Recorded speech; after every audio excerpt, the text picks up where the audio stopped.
quite a title you've got there, Jason. Thanks so much for joining us. What makes you Mr. Royal?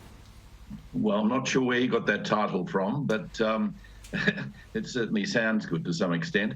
I don't know, just thinking about it as you're saying it, certainly I've been involved with the Royal Overseas League as the Australian chairman for a number of years and 21 years as Victorian president.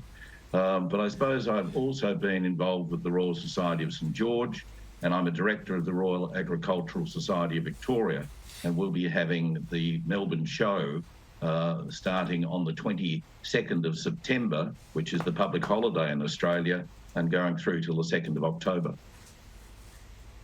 You've met the Queen a few times during your life. What are your reflections on her now that she's lying in state?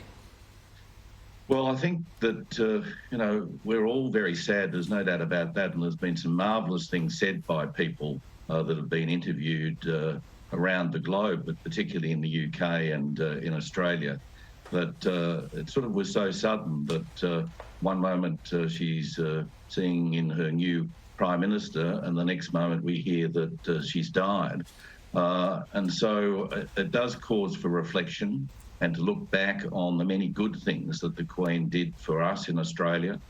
And it was my honour to be presented to her on a number of occasions, and the first time I can remember was with the former Premier of Victoria, Lindsay Thompson, who was conducting a reception at the National Gallery of Victoria back in 1981.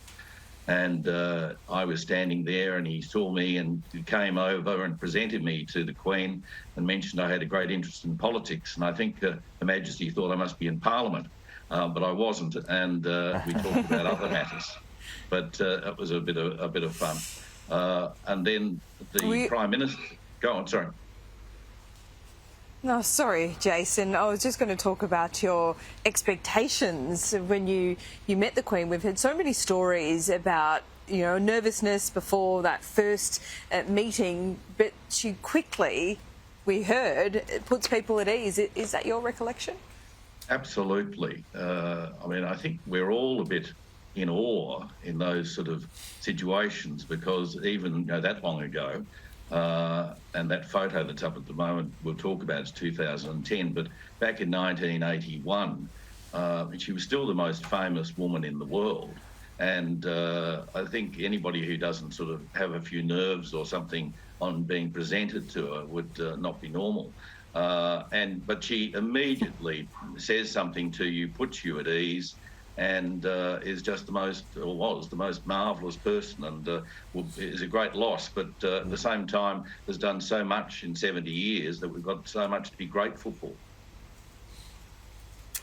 Jason, Ronald, appreciate your time this morning. Thanks for joining us and talking about it. Talk to you soon.